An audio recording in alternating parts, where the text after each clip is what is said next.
खामोशी से मेहनत करो और दुनिया पर हुकूमत करो। एक उस्ताद ने अपने शागिर्दों को एक गुब्बारा दिया और कहा कि इसमें हवा भर दो। तमाम शागिर्द अपना अपना गुब्बारा फुला चुके तो उस्ताद ने उन्हें हिदायत की कि सब अपना अपना गुब्बारा एक दूसरे से बचाए कि कोई किसी का गुब्बारा फाड़ न सके। ये सुनते ही तालिब इल्मों ने अपना गुब्बारा बचाने के लिए दूसरे का गुब्बारा फाड़ना शुरू कर दिया। कुछ ही देर में तमाम बच्चों के गुब्बारे फटकर ख़त्म हो चुके थे। अब उस्ताद ने कहा कि मैंने आप लोगों को सिर्फ अपना गुब्बारा बचाने के लिए कहा था, ना कि दूसरे का गुब्बारा फाड़ने के लिए। उस्ताद ने तमाम बच्चों को गौर से देखा और बोले, बच्चों, अगर आप सब अपनी पूरी तवज्जो सिर्फ अपना गुब्बारा बचाने पर मरकूज रखते तो किसी का भी गुब्बारा न फटता। ये ज़माना ये एक आम रवैया बन चुका है कि हम खुद तरक्की करने और कामयाबी हासिल करने के लिए दूसरों को गिराने और पीछे धकेलने को ही अक्लमंदी और होशियारी समझते हैं, जबकि असल अक्लमंद और होशियार इंसान वो है जो दूसरों को नुकसान पहुंचाए बगैर सिर्फ अपने काम पर ही अपनी तवज्जो मरकूज रखे। और कामयाब भी वही होता है जो पूरी ईमानदारी और दयानतदारी के साथ मेहनत करता है।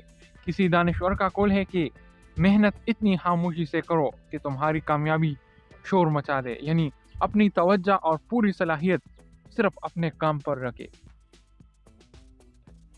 इस सिलसिले में हमें अपना मकसद बनाना चाहिए, और मकसद पूरी ज़िंदगी का नहीं बल्कि हर एक दिन का, हफ्ते का, महीने का और साल का होता है।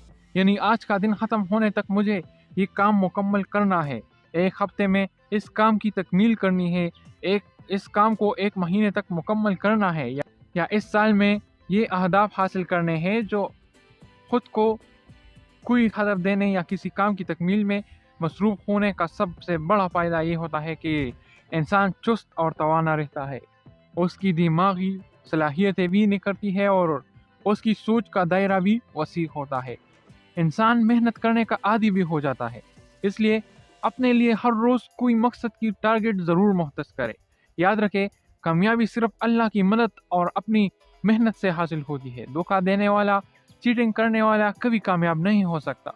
वक्ती तौर पर उसे कामयाबी ज़रूर मिल जाती है, लेकिन वो कामयाब इंसान नहीं बन सकता, क्योंकि चीटिंग करने वाले को काम चोरी की आदत पड़ जाती है, और काम चोर इंसान मेहनत तो दूर की बात, काम की प्लानिंग भी नहीं कर सकता। और फिर काम चोरी के और भी नुकसानात हैं, जैसे काम चोरी सुस्त और बीमार कर देती है, इंसान के सोचने की सलाहियत को कम कर देती है, और काम चोर जल्द मायूस हो जाता है। सुस्ती व काहली को अपने करीब ना आने दे और मेहनत और सख्त मेहनत को अपनी आदत बनाए।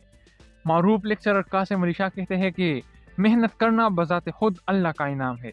मेहनत का दीवाना कामयाबी की दलील है, और मेहनत करते रहना इस बात का सबूत है कि आप एक दिन ज़रूर कामयाब होंगे। अपनी मेहनत से हासिल की कामयाबी का नशा, इसके सुरूर का लुत्फ़ ही अलग होता है। दूसरों के गुब्बारे पाड़ने के बजाय अपने हिस्से का काम दिलजमी से करना असल मेहनत है। याद रखें, इंसान की ज़िंदगी में दो काम होते हैं, या तो वो जीत जाता है या फिर सीख जाता है।